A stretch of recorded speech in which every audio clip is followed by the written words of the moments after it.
Hey everybody, we're back here for another movie review, and today we're going to review Lion King, the 2019 live action version. So stay tuned because that's coming to you right now.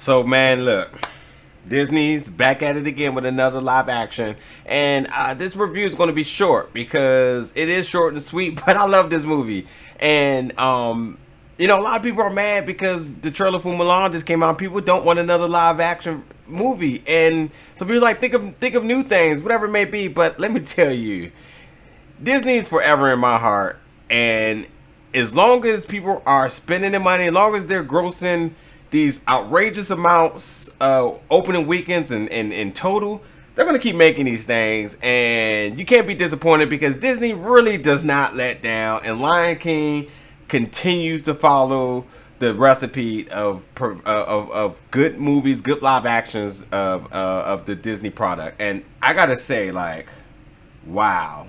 This was like, and the reason why it's wow for me is because like it was the visuals were so good that I like it's really I might as well have been watching a National Geographic like bio picture, a documentary of this nature, and you just really couldn't tell. I seen it in the big IMAX theater here in Washington D.C., the Air and Space Museum, one of the biggest screens on the East Coast, and it's just the visuals was just so amazing, and it's weird to the point that you're watching this and you're just like, at some point they're gonna talk because the beginning of the movie starts off with the circle of life, so you're really not hearing none of the voice acting work for at least a good 5 minutes. But I just was just mind blown how good it looked.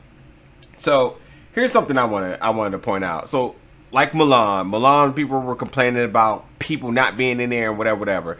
And kind of find out, which I haven't seen, the Mulan version that people, or what I'm hearing and what I read on Twitter, is that Mulan is pulling from the Valet version of it, where Aladdin pulled from the Broadway, and A Lion King actually pulls directly from the 1994, the 1994 animated film, and it is really to a T, dialogue and certain shots to a T. And granted, it's been a while since I've seen it, but 100% for the things I remember to the T, exactly how it was, and it was really just you want to talk about like the nostalgia. It was crazy. I mean, again, you opened up with the Circle of Life, and you just knew you was ready for the feels and everything that, at least for me, that I had in my childhood, and I loved it. But I cannot emphasize how realistic the animal kingdom was, the animals, just everything, even how they walk, like you seen the difference, like it just was just really well put together. Can't I really can't emphasize enough. Chiwetel Ejiofor, who voices Scar in this movie, was A1. I mean, menacing. The irony in the character. He killed this role. And the thing is, with the villain, I complained in another movie how I felt the villain didn't feel villainous enough to me. He, from the very beginning, gave you spine chills from the voice acting work. And just looking at that, and then looking how visually amazing Scar looks, oh man, just kudos, like amazing work. The score, I love the score because the score is right back to the original. Hans Zimmer's on it. Love Hans Zimmer work. I'm Hans Zimmer Mark. You can call me out on it all you want. This is not his strongest of work of that I like, but because of the nostalgia, because it's to a T, modernized, I loved it. The score was on point. The aerial shots of the animal kingdom, of you seeing to the horizons, to the sky, the stars, all the type of shots.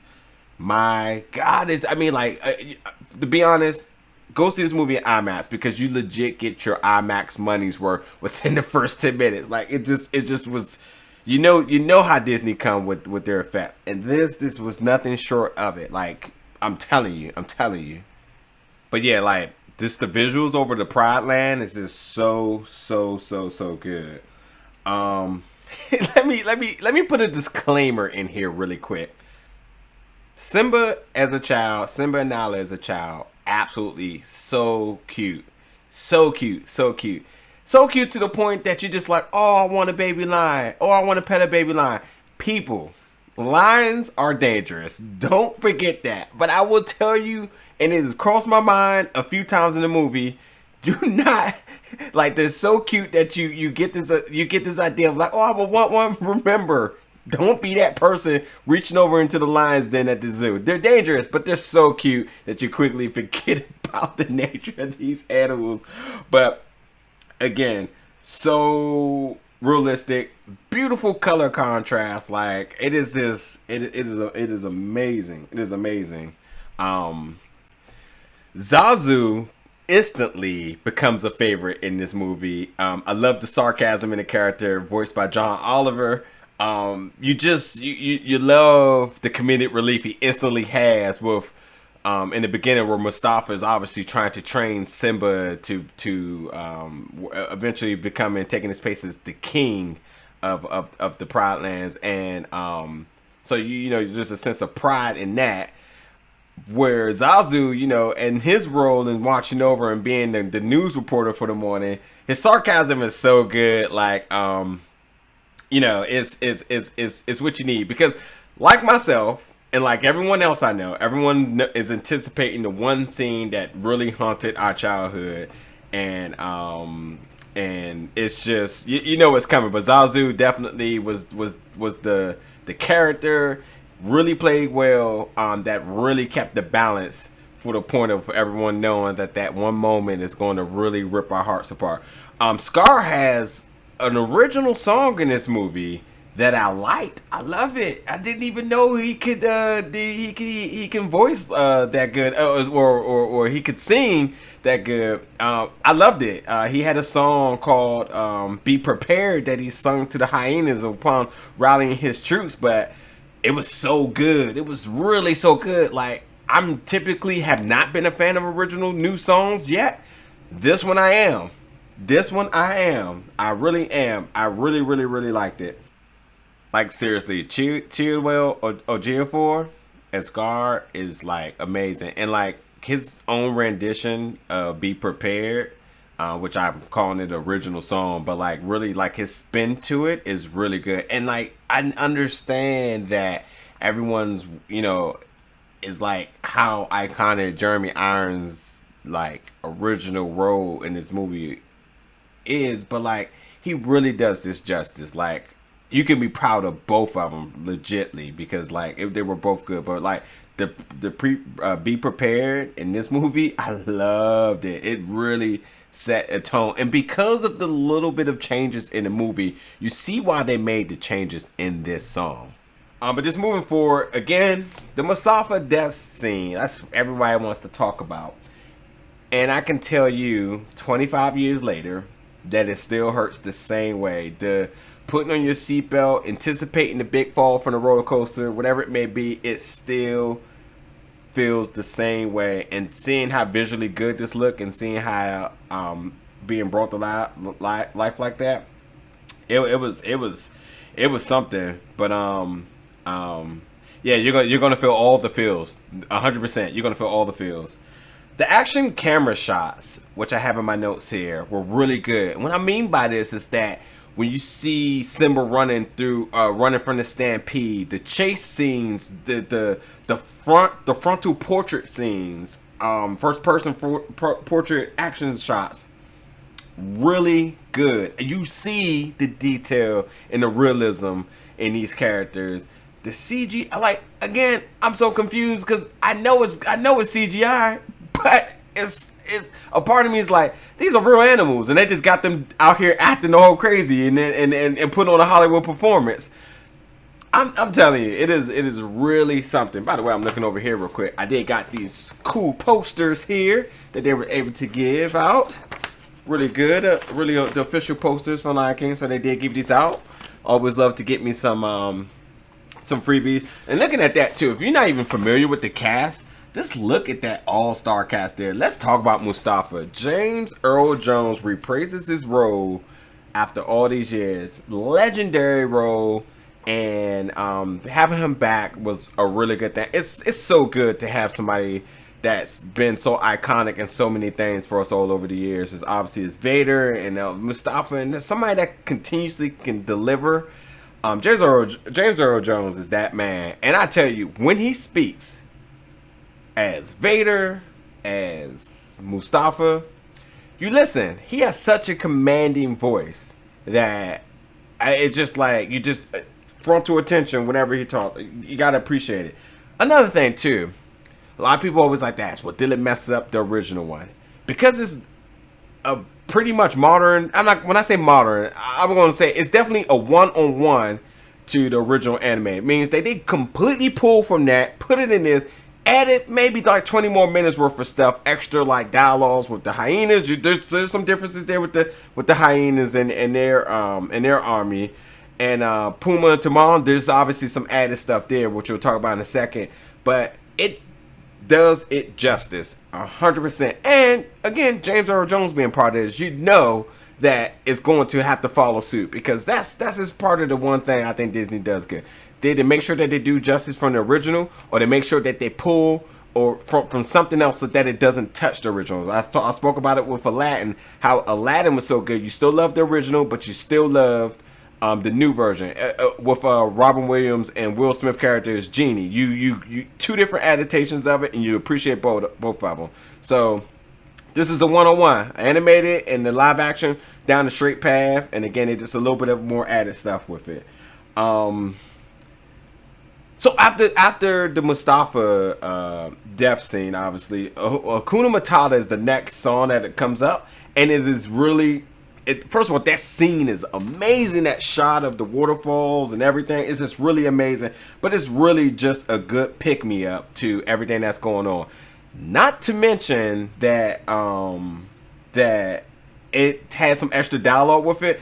Now, if you're not sure who's playing these characters now, I mean, they really couldn't get the casting no better than this. Seth Rogen is the man when it comes to that. To playing Pumbaa. Like, he's so funny, as he always is, and he just embraces it and runs with it. And Billy Eichner as Timon, like, the two of them together is a match made in heaven. Excellent decision making on the casting. I had great confidence upon knowing that before going into the movie. They solidified it after seeing the movie. You're going to love them as they steal this movie. They are absolutely it. You're going to laugh so much from hearing your old jokes, nostalgia, hearing some of the new stuff that they add to the roles. You're going to love it. And one of the funny things is too, like after Hakuna Matata is sung, you know, that song is basically the scene where Simba gets bigger, and at the end of it, Seth Rogen was like, yeah. You pretty much gained 400 pounds since we completed this all. So I bust out laughing. But I will say this. For anybody that was a Sega Genesis fan back in the day, the Lion King game was absolutely one of the most, the hardest games I've ever had to play. And that scene upon getting to the bigger Simba still hurts. So seeing this song and how good seeing this scene and how good the song is, and the transition from him to a younger cub to a grown lion, it's cool and all, but the me in the back of my head is like, I can't wait till I get to be Big Simba, but I can't beat this part. So if anybody knows what I'm talking about, like, hit me up about it. But I'm telling you, like, that the Lion King game stage Genesis, I'll never forget the pain and trying to beat that stage to become Big Simba. But yeah, this movie, it does have all the classic songs from the original, so you're gonna love them as always. Sing along with them. The chase action scenes are amazing. The camera work with that is just amazing. Beyonce, who plays the grown-up Nala. Now, everybody wants to ask about Beyonce. How did Beyonce do? I'm going to be honest. Beyonce wasn't the overpowering figure that everybody was assuming she was going to be. She did what she had to do for Nala, point blank. She had an original. I'm sorry, I'm not at that point yet. When Nala and Simba get together in their grown up stage. The song "Can You Feel the Love" with obviously Donald Glover and Beyonce. The song did come out about 2 days ago, I believe.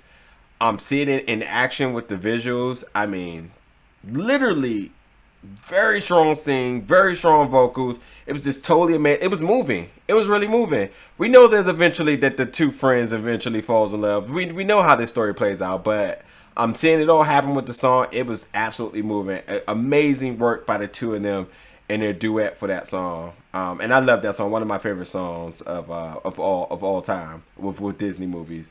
But again, like I said, the portraits, shots, the frontal visuals of the characters, so good. James Earl Jones. I mean, again, when he talks, you listen.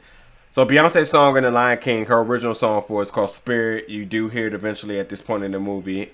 It's cool. It's alright. It's not as bad as the Scar song earlier, but it's cool. But there are some good Beyonce scenes because everybody's gonna ask about Beyonce. Beyonce obviously playing Nala.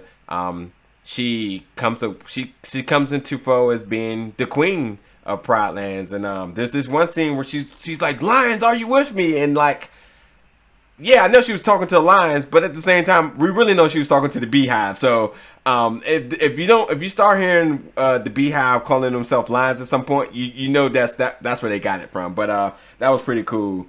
But again, look, I love this movie. I thought it was really cool.